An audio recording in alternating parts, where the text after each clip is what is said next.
पनवेल येथील प्राचीन श्री विरूपाक्ष महादेव मंदिराचा जीर्णोद्धार पूर्ण झाल्यावर बुधवार दिनांक 8 मे रोजी 21 वर्ष पूर्ण झाली। जीर्णोद्धाराच्या 21व्या वर्धापन दिनाच्या निमित्ताने पनवेलमधील पत्रकार बांधव आणि विविध मंदिराच्या न्यासाचे प्रतिनिधी यांच्या हस्ते लक्ष पुष्प अर्चन सोहळा आयोजित करण्यात आला होता। देवस्थान विश्वस्त व सेवा समूह यांच्या वतीने परमोच्च प्रसन्नतेची अनुभूती देणारा हा सोहळा न भूतो न भविष्यतो असा पार पडला।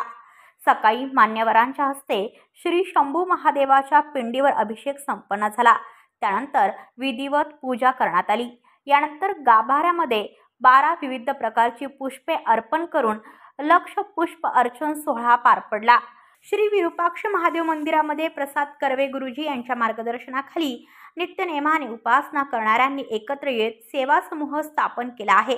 सेवा समूह व मंदिर विश्वस्त यांच्या माध्यमातून दरवर्षी विविध धार्मिक सोहळ्यांचे आयोजन करण्यात येते। यंदाचे वर्षी लक्ष पुष्प अर्चन सोहळ्याच्या माध्यमातून श्री शंभू महादेव सेवा करण्यात आली।